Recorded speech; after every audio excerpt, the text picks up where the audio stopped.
ಮೂರನೇ ದಿವಸದ ಇವತ್ತಿನ ಅಧಿವೇಶನದಲ್ಲಿ ವಿದ್ವಾಂಸರು ಭೀಮಸೇನಾಚಾರ್ಯ ಗುತ್ತಲ್ಲವರು ನದಿಗಳಲ್ಲಿ ಗಂಗೆಯ ಶ್ರೇಷ್ಠತೆ ಈ ವಿಷಯದ ಬಗ್ಗೆ ಮಾತನಾಡಲಿಕ್ಕೆ ಉಪಸ್ಥಿತರಿದ್ದಾರೆ.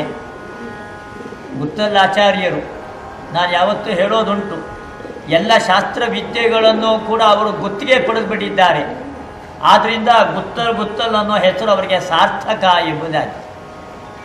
ಎಲ್ಲ ಶಾಸ್ತ್ರದಲ್ಲೂ ಕೂಡ ಆಳವಾದ ಪರಿಣತಿಯನ್ನು ಸಂಪಾದನೆ ಮಾಡಿದವರು. ಯಾವುದೇ ವಿಷಯಗಳನ್ನು ಕೊಟ್ಟರೂ ಕೂಡ ಪ್ರಭುತ್ವದಿಂದ ವಿದ್ವತ್ಪೂರ್ಣವಾಗಿ ಪ್ರಬಂಧವನ್ನು ಮಂಡನೆ ಮಾಡ್ತಕ್ಕಂತಹ ವಿದ್ವತ್ತನ್ನು ಭೀಮಸೇನ ಗುತ್ತಲಾಚಾರ್ಯರು ಪಡೆದುಕೊಂಡಿದ್ದಾರೆ. ಅವರು ಒಳ್ಳೆ ಸದ್ಗುಣ ಭೂಯಿಷ್ಠರಾದವರು. ಶಾಸ್ತ್ರ ಓದಿರ್ತಕ್ಕಂಥವರಿಗೆ ಬೇಕಾಗಿರ್ತಕ್ಕಂಥ ವಿನಯಾದಿ ಗುಣಗಳು, ಆ ವಿನಯಾದಿ ಗುಣಗಳ ಸಾಕಾರವೇ ಅವರಾಗಿದ್ದಾರೆ. ಭೀಮಸೇನಾಚಾರ್ಯ ಗುತ್ತಲ್ಲವರು ನಿರಂತರವಾಗಿ ಶಾಸ್ತ್ರ ಸೇವೆಯಲ್ಲಿ ತಮ್ಮನ್ನು ತೊಡಗಿಸಿಕೊಂಡಿರ್ತಕ್ಕಂಥವರು.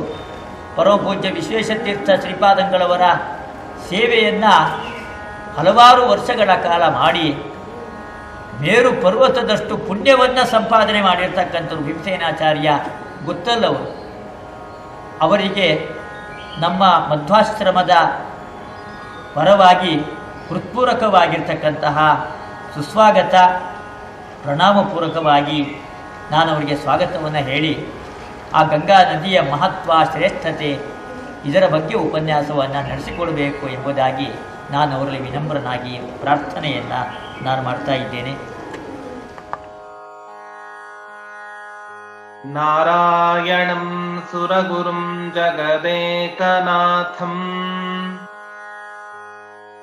ಭಕ್ತಪ್ರಿಯಂ ಸಕಲಲೋಕನಮಸ್ಕೃತಂಚ ತ್ರೈಗುಣ್ಯವರ್ಜಿತಮಜಂ ವಿಭುಮಾದ್ಯಮೀಶಂ ವಂದೇ ಭವಘ್ನಮರಾಸುರಸಿದ್ಧವಂದ್ಯಂ.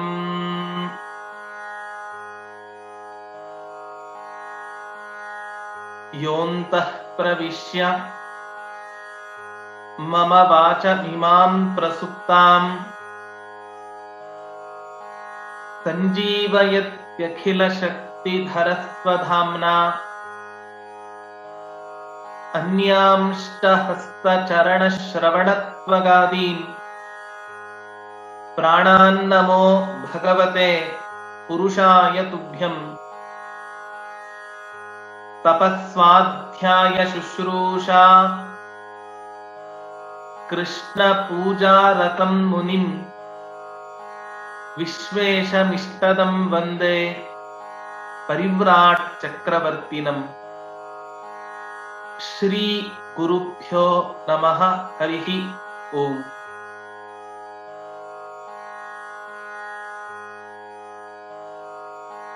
ಗಂಗಾ ದಶಹರದ ಪ್ರಯುಕ್ತ ನಡೀತಾ ಇರೋ ಈ ಜ್ಞಾನ ಸತ್ರದಲ್ಲಿ ಗಂಗಾ ನದಿಯ ಶ್ರೇಷ್ಠತೆಯ ಬಗ್ಗೆ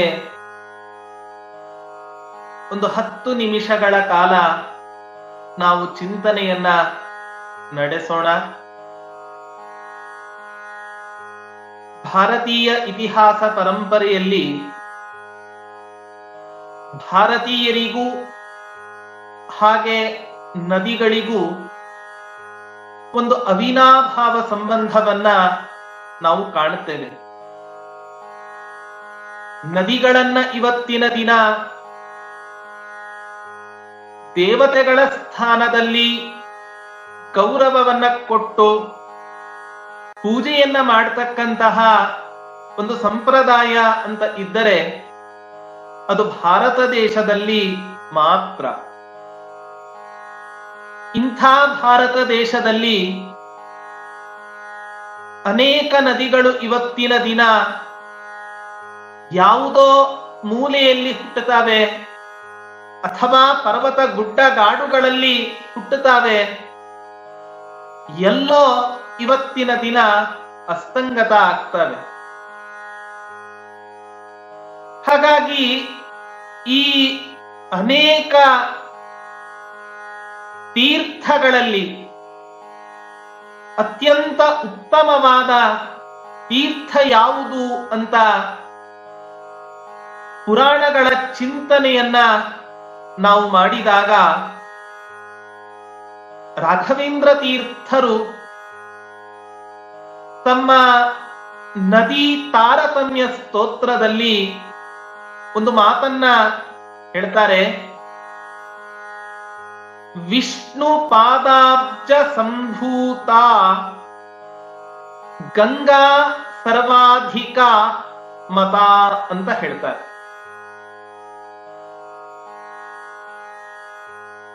ಪರಮಾತ್ಮನ ಪಾದ ಕಮಲದಿಂದ ಪ್ರಾದುರ್ಭೂತಳಾದ ಯಾವ ಗಂಗೆ ಇದ್ದಾಳೆ, ಗಂಗಾ ನದಿ ಇದೆ, ಈ ಗಂಗಾ ನದಿ ಎಲ್ಲ ನದಿಗಳಲ್ಲಿಯೂ ಕೂಡ ಅತ್ಯಂತ ಶ್ರೇಷ್ಠವಾದ ನದಿ ಅನ್ನೋದನ್ನ ನಮಗೆ ತಿಳಿಸಿಕೊಡ್ತಾರೆ.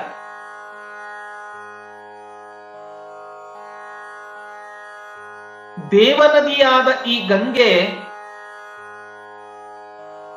ಭೂಮಂಡಲದಲ್ಲಿ ಪ್ರವಹಿಸೋದಕ್ಕೋಸ್ಕರ ಅನೇಕರ ತ್ಯಾಗವನ್ನ ಇವತ್ತಿನ ದಿನ ನಾವು ಸ್ಮರಿಸಬೇಕು. ಸಗರ ಮಹಾರಾಜನಿಗೆ 60,000 ಮಕ್ಕಳು ಇರ್ತಾರೆ. ಇಂಥ 60,000 ಮಕ್ಕಳ ಉದ್ಧಾರಕ್ಕೋಸ್ಕರ ದೇವಲೋಕದಲ್ಲಿ ಪರಮಾತ್ಮನ ಪಾದ ಕಮಲದಿಂದ ಉದ್ಭೂತಳಾದ ಈ ಗಂಗೆ ಭೂಮಂಡಲದಲ್ಲಿ ಹರಿಯೋದಕ್ಕೆ ಕಾರಣ ಆಯಿತು. ಪ್ರಾಯ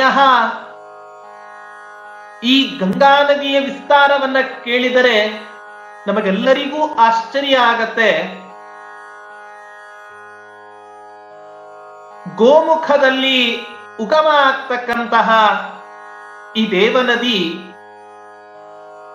ಸುಮಾರು 2,400 ಕಿಲೋಮೀಟರ್ನಷ್ಟು ವಿಸ್ತಾರವಾಗಿ ಹರಿದು ಬಂಗಾಳ ಕೊಲ್ಲಿಯನ್ನ ಸೇರತಕ್ಕಂತಹ ಒಂದು ಅತ್ಯುತ್ತಮವಾದ ನದಿ ಈ ಗಂಗಾ ನದಿ ಆಗಿದೆ.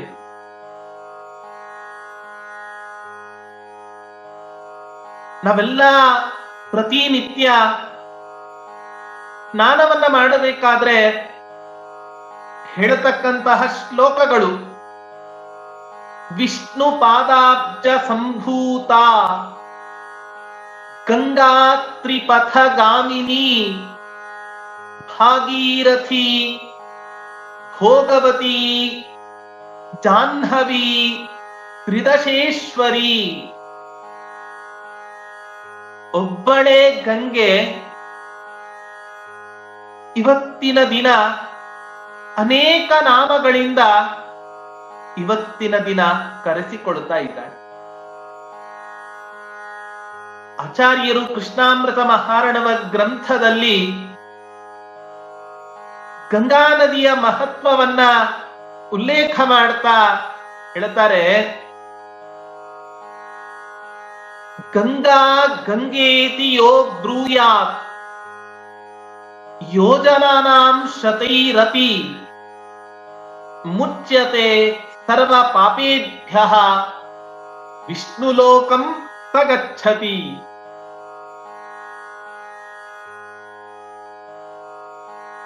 ಗಂಗೆ ಗಂಗೆ ಅಂತ ಪ್ರತಿನಿತ್ಯ ಗಂಗೆಯ ನಾಮಸ್ಮರಣೆಯನ್ನ ಮಾಡಿದರೆ ಸಾಕಂತೆ ಎಲ್ಲ ಪಾಪಗಳಿಂದಲೂ ಕೂಡ ಮುಕ್ತನಾಗಿ ಪರಮಾತ್ಮನ ವೈಕುಂಠ ಲೋಕವನ್ನು ಕುರಿತು ಅವನು ಹೋಗ್ತಾನೆ. ಅಹಂ ಕಾಶೀಂ ಗಮಿಷ್ಯಾಮಿ ತತ್ರೈವ ನಿವಸಾಮ್ಯಹಂ. ನಾವೇನು ಕಾಶಿ ಕ್ಷೇತ್ರಕ್ಕೆ ಹೋಗಬೇಕು ಅಂತ ಇಲ್ಲ,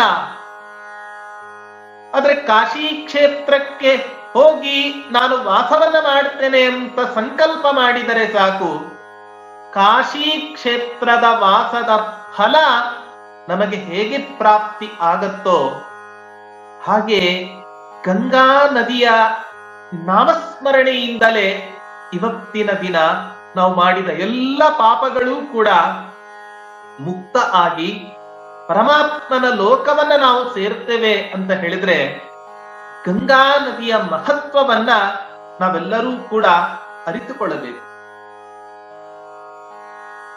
ಕನ್ನಡದಲ್ಲಿ ಒಂದು ಪ್ರಸಿದ್ಧವಾದ ನಾಣ್ಣುಡಿ, ಗಂಗಾ ಸ್ನಾನ ತುಂಗಾ ಪಾನ ಅಂತ. ಜೀವನದಲ್ಲಿ ಬದುಕಿದ್ದಾಗ ಒಂದು ಬಾರಿಯಾದರೂ ಕೂಡ ದೇವನದಿಯಾದ ಗಂಗೆಯಲ್ಲಿ ಮಿಂದು ನಮ್ಮ ಎಲ್ಲ ಪಾಪಗಳನ್ನು ಕೂಡ ನಾವು ಪರಿಹರಿಸಿಕೊಳ್ಳಬೇಕು. ನಾವು ಸ್ನಾನ ಮಾಡೋದ್ರಿಂದ ಗಂಗಾ ನದಿ ಆಗಬೇಕಾದದ್ದೇನೂ ಕೂಡ ಇಲ್ಲ.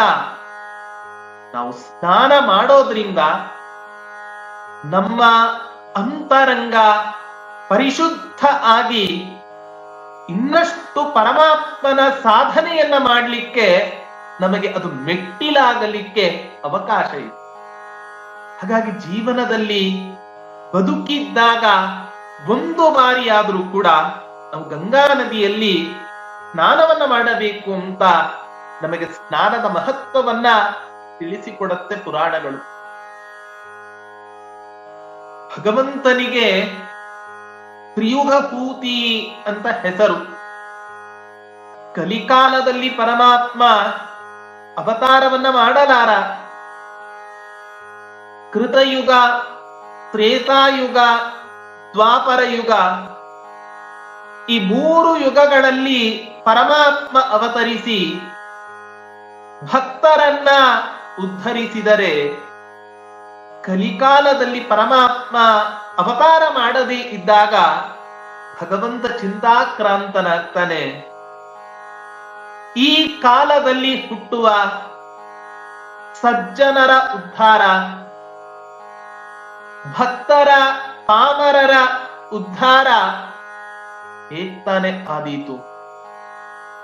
ಹಾಗಾಗಿ ನಾನು ಈ ಯುಗದಲ್ಲಿಯೂ ಕೂಡ ಅವತರಿಸಬೇಕು ಅನ್ನೋ ಭಾವನೆಯಿಂದ ಪರಮಾತ್ಮ ಮನಸ್ಸು ಮಾಡಿದಾಗ ಆ ಭಗವಂತನ ಸಾಕ್ಷಾತ್ ರೂಪವೇ ಈ ಗಂಗಾ ನದಿ ಅನ್ನೋದನ್ನ ಆಚಾರ್ಯರು ಹೇಳ್ತಾರೆ. ಯೋಸೌ ಸರ್ವಗತೋ ವಿಷ್ಣು ಚಿತ್ಸ್ವರೂಪೋ ನಿರಂಜನಃ ಸಯೇವ ದ್ರವರೂಪೇಣ ಗಂಗಾಂಭೋ ನಾತ್ರ ಸಂಶಯಃ. ಯಾವ ಚಿನ್ಮಯನಾದ, ಯಾವ ಸರ್ವೋತ್ತಮನಾದ ಪರಮಾತ್ಮನಿದ್ದಾನೆ, ಈ ಪರಮಾತ್ಮನೇ ಇವತ್ತಿನ ದಿನ ನೀರಿನ ರೂಪದಿಂದ ಗಂಗಾ ನದಿಯಾಗಿ ಸಾಕ್ಷಾತ್ತಾಗಿ ಹರಿತಾ ಇದ್ದಾನೆ ಅಂತ ಹೇಳಿದ್ರೆ, ನಾವೆಲ್ಲ ಕೇವಲ ಗಂಗೆಯನ್ನ ಮಾತ್ರ ನಾವು ಕಾಣ್ತಾ ಇದ್ದೇವೆ ಅಂತ ಅರ್ಥ ಅಲ್ಲ. ಗಂಗಾ ನದಿಯ ದರ್ಶನವನ್ನ ನಾವು ಮಾಡಿದ್ದೇವೆ ಅಂತ ಹೇಳಿದರೆ ಭಗವಂತನ ಸಾಕ್ಷಾತ್ ಪ್ರತೀಕವನ್ನ ಕಂಡಷ್ಟು ಪುಣ್ಯ ನಮಗೆ ಇವತ್ತಿನ ದಿನ ಜೀವನದಲ್ಲಿ ಪ್ರಾಪ್ತ ಆಗತ್ತೆ. ಅಧಿರಾಜ ತೀರ್ಥರು ಸಂದರ್ಶನ ಮಾಡದ ಕ್ಷೇತ್ರಗಳಿಲ್ಲ, ಸ್ನಾನ ಮಾಡದ ತೀರ್ಥಗಳಿಲ್ಲ. ಇಡೀ ಅಖಂಡ ಭರತ ಖಂಡವನ್ನ ಅನೇಕ ಬಾರಿ ಸಂಚಾರ ಮಾಡಿ 120 ವರ್ಷಗಳ ಕಾಲ ದೀರ್ಘಕಾಲ ಜೀವನವನ್ನ ನಡೆಸಿದ ಮಹಾ ಮಹಿಮಶಾಲಿಗಳು ವಾದಿರಾಜ ಗುರು ಸಾರ್ವಭೌಮರು. ಇಂಥ ವಾದಿರಾಜ ತೀರ್ಥರು ತಾವು ರಚನೆ ಮಾಡಿದ ತೀರ್ಥ ಪ್ರಬಂಧ ಗ್ರಂಥದಲ್ಲಿ ಗಂಗಾ ನದಿಯ ಸ್ತೋತ್ರವನ್ನ ಮಾಡ್ತಾ ಮಹಿಮೆಯನ್ನ ನಮಗೆ ತಿಳಿಸಿಕೊಡ್ತಾರೆ.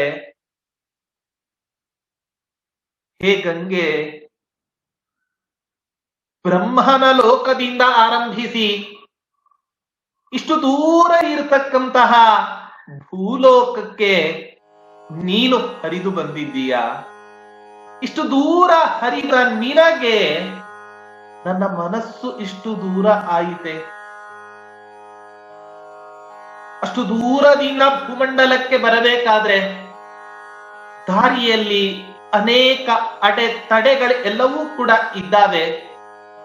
ಪರ್ವತಗಳು, ಗುಡ್ಡಗಳು, ಈ ಎಲ್ಲವನ್ನೂ ಕೂಡ ನಿನ್ನ ಪ್ರವಾಹಕ್ಕೆ ಅಡ್ಡವಾಗಿದ್ದ ಈ ಎಲ್ಲ ಪರ್ವತಗಳನ್ನು ಕೂಡ ಸೀಳಿ ಇವತ್ತಿನ ದಿನ ಭೂಮಂಡಲಕ್ಕೆ ಬಂದಿದ್ದೀಯ.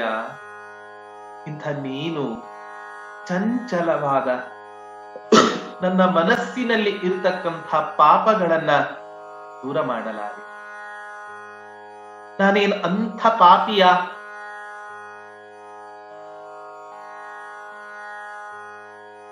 ಎಂಥ ಸಗರ ಮಹಾರಾಜನ ಮಕ್ಕಳು, 60,000 ಮಕ್ಕಳು ಕೇವಲ ನಿನ್ನ ಸ್ಪರ್ಶ ಮಾತ್ರದಿಂದಲೇ ವೈಕುಂಠ ಲೋಕ ಅವರಿಗೆ ಸಿಗುವಂತೆ ಆಯಿತು ಅಂತಾದರೆ ನನಗೆ ಯಾಕೆ ಇವತ್ತಿನ ದಿನ ಭಗವಂತ ವಾಸ ಮಾಡ್ತಕ್ಕಂತಹ ವೈಕುಂಠ ಲೋಕ ನನಗ್ ಸಿಗ್ತಾ ಇಲ್ಲ? ನನಗೆ ಯಾಕೆ ನೀನು ಕೊಡ್ತಾ ಇಲ್ಲ? ವೈಕುಂಠ ಲೋಕ ತುಂಬಾ ಚಿಕ್ಕದೆ, ಅಥವಾ ಮೋಕ್ಷಕ್ಕೆ ಹೋಗಬೇಕಾದ್ರೆ ದಾರಿಯಲ್ಲಿ ಅನೇಕ ಪ್ರತಿಬಂಧಕಗಳು ಏನಾದ್ರೂ ಕೂಡ ಇದ್ದಾವ? ಅಥವಾ ನಾನು ವೈಷ್ಣವೋತ್ತಮರ ಕುಲದಲ್ಲಿ ಹುಟ್ಟಿಲ್ಲ ಅನ್ನೋ ಕಾರಣಕ್ಕೋಸ್ಕರ ನೀನು ಇವತ್ತಿನ ದಿನ ನನಗ ವೈಕುಂಠ ಲೋಕವನ್ನ ಕೊಡಿಸ್ತಾ ಇಲ್ಲವೇ? ಯಾವ ಕಾರಣಕ್ಕೋಸ್ಕರ ನನಗೆ ಸಗರ ಮಹಾರಾಜನ 60,000 ಮಕ್ಕಳಿಗೆ ಮೋಕ್ಷವನ್ನ ದಯಪಾಲಿಸಿದ ನೀನು ಇವತ್ತಿನ ದಿನ ನನಗೆ ಕೊಡ್ತಾ ಇಲ್ಲ? ಆರಭ್ಯಾಬ್ಜಜ ಲೋಕಮಾಕ್ಷಿತಿತಲ ದಯಾತಯಾ ಕಿಂತ್ವಯ ಮಚ್ಚಿತ್ತಂ ಬಹುದೂರ ಮಿತ್ರಮಲಯ ತ್ಯಕ್ತ ಭಯಾ ಜಾಹ್ನವಿ. ಹೀಗೆ ಅಧಿರಾಜ ತೀರ್ಥರು ತಮ್ಮ ತೀರ್ಥ ಪ್ರಬಂಧದಲ್ಲಿ ಗಂಗಾ ನದಿಯ ಗುಣಗಾನವನ್ನ ತುಂಬಾ ಸೊಗಸಾಗಿ ಮಾಡಿ ನಮಗೆ ಕೊಟ್ಟಿದ್ದಾರೆ. ಎಷ್ಟು ಪವಿತ್ರವಾದದ್ದು ಗಂಗಾ ನದಿ. ಪ್ರತಿಯೊಬ್ಬ ಮನುಷ್ಯ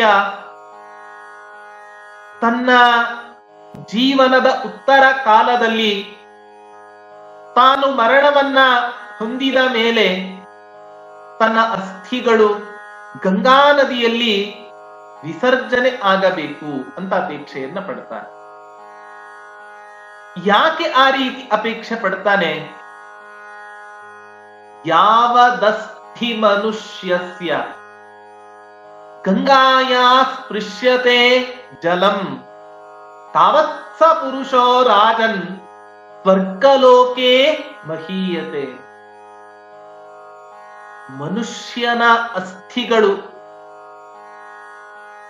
ಎಷ್ಟು ಸಂವತ್ಸರಗಳ ಕಾಲ ಈ ಗಂಗಾ ನದಿಯಲ್ಲಿ ಇರ್ತಾವೋ ಅಷ್ಟು ವರ್ಷಗಳ ಪರ್ಯಂತ ಸ್ವರ್ಗಲೋಕದಲ್ಲಿ ದೇವತೆಗಳಿಂದ ಗೌರವಕ್ಕೆ ಪಾತ್ರನಾಗ್ತಾನೆ ಆ ವ್ಯಕ್ತಿ. ಕೇವಲ ನಮ್ಮ ಅಸ್ಥಿಗಳು ಆ ಗಂಗಾ ನದಿಯಲ್ಲಿ ಇದ್ದರೆ ಅಷ್ಟು ಸಂವತ್ಸರಗಳ ಪರ್ಯಂತ ನಾವು ಸ್ವರ್ಗಲೋಕದಲ್ಲಿ ಗೌರವಕ್ಕೆ ಪಾತ್ರರಾಗ್ತೇವೆ ಅಂತ ಹೇಳಿದ್ರೆ ಗಂಗಾ ನದಿಯ ಮಹತ್ವ ಎಷ್ಟು ಅನ್ನೋದನ್ನ ನಾವು ಅರ್ಥ ಮಾಡ್ಕೋಬೇಕು. ಆಚಾರ್ಯರು ಕೃಷ್ಣಾಮೃತ ಮಹಾರಣವ ಗ್ರಂಥದಲ್ಲಿ ಒಂದು ಮಾತನ್ನ ಹೇಳ್ತಾ, ಷಣ್ಮಾಸ ಫಲದ ಗೋದ ವತ್ಸರಸ್ಯತು ಜಾಹ್ನವಿ ಅಂತ ಒಂದು ಮಾತನ್ನ ಹೇಳ್ತಾರೆ. 6 ತಿಂಗಳುಗಳ ಕಾಲ ನಿರಂತರ ಯಜ್ಞ ಯಾಗಗಳನ್ನ ಮಾಡಿದರೆ ಯಾವ ಫಲ ಪ್ರಾಪ್ತಿ ನಮಗೆ ಆಗತ್ತೋ ಆ ಫಲ ಕೇವಲ ಒಂದು ದಿನ ಗೋದಾವರಿ ನದಿಯಲ್ಲಿ ಸ್ನಾನವನ್ನ ಮಾಡಿದರೆ, ಅವಗಾಹನ ಸ್ನಾನವನ್ನ ಮಾಡಿದರೆ ನಮಗೆ ಆ ಪುಣ್ಯ ಪ್ರಾಪ್ತಿ ಆಗತ್ತೆ. ವತ್ಸರಸ್ಯತು ಜಾಹ್ನವಿ, ಅದ್ರ ಗಂಗಾ ನದಿಯಲ್ಲಿ ಸ್ನಾನವನ್ನ ಮಾಡಿದರೆ 1 ಸಂವತ್ಸರಗಳ ಪರ್ಯಂತ ನಿರಂತರವಾಗಿ ಯಜ್ಞ ಯಾಗಾದಿಗಳನ್ನ ಮಾಡಿದರೆ ಯಾವ ಪುಣ್ಯ ಪ್ರಾಪ್ತಿ ನಮಗೆ ಉಂಟಾಗತ್ತೋ ಆ ಪುಣ್ಯ ಕೇವಲ ಒಂದೇ ಒಂದು ಬಾರಿ ಗಂಗಾ ನದಿಯಲ್ಲಿ ಅವಗಾಹನ ಸ್ನಾನವನ್ನ ಮಾಡಿದರೆ ನಮಗೆ ಪ್ರಾಪ್ತಿ ಆಗತ್ತೆ. ಇಂಥ ಶ್ರೇಷ್ಠತೆ, ಇಂಥ ಪಾವಿತ್ರ್ಯ. ನಾರಾಯಣ ಪಂಡಿತಾಚಾರ್ಯರು ಒಂದು ಮಾತನ್ನ ಹೇಳ್ತಾರೆ, ನಾಸ್ಯ ತೀರ್ಥ ಸಲಿಲಸ್ಯ ಸಮಂ ವಾ. ಇಡೀ ಬ್ರಹ್ಮಾಂಡ ಸುತ್ತಾಡಿ ಆದ್ರೆ ಎಲ್ಲಾ ಬ್ರಹ್ಮಾಂಡದಲ್ಲಿ ಗಂಗಾ ನದಿಗೆ, ಈ ಗಂಗಾ ತೀರ್ಥಕ್ಕೆ ಸಮಾನವಾದ ತೀರ್ಥ ಈ ಪ್ರಪಂಚದಲ್ಲಿ ಯಾವುದೂ ಕೂಡ ನಮಗೆ ಸಿಗಲಿಕ್ಕೆ ಸಾಧ್ಯ ಇಲ್ಲ ಅಂತ ನಾರಾಯಣ ಪಂಡಿತಾಚಾರ್ಯರು ಕೂಡ ನಮಗೆ ತಿಳಿಸಿಕೊಟ್ಟಿದ್ದಾರೆ ಈ ಗಂಗಾ ನದಿಯ ಮಹತ್ವವನ್ನ.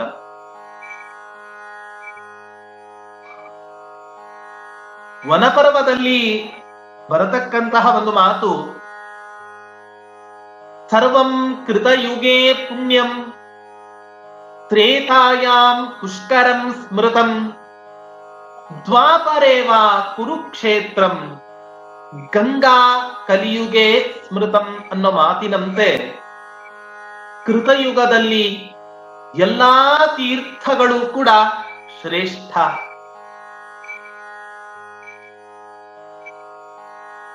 ತ್ರೇತಾಯುಗದಲ್ಲಿ ಪುಷ್ಕರ ಅತ್ಯಂತ ಪವಿತ್ರವಾದದ್ದು, ದ್ವಾಪರದಲ್ಲಿ ಕುರುಕ್ಷೇತ್ರ ಪವಿತ್ರವಾದರೆ ಕಲಿಯುಗದಲ್ಲಿ ಪವಿತ್ರವಾದ ವಸ್ತು ಅಂತ ಇದ್ದರೆ ಅದು ಕೇವಲ ಗಂಗಾ ನದಿ ಮಾತ್ರ ಅನ್ನೋದನ್ನ ವನಪರ್ವದಲ್ಲಿ ವ್ಯಾಸರು ನುಡಿದಿರತಕ್ಕಂತಹ ಮಾತು.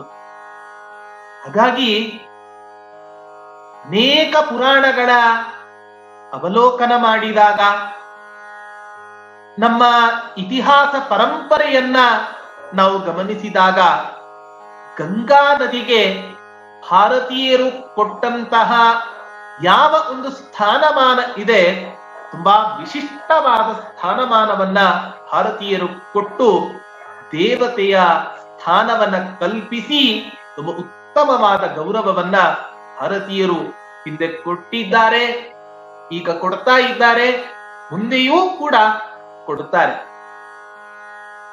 ಅನೇಕ ವಿಜ್ಞಾನಿಗಳಿಗೂ ಕೂಡ ಇವತ್ತಿನ ದಿನ ಗಂಗಾ ನದಿಯಲ್ಲಿ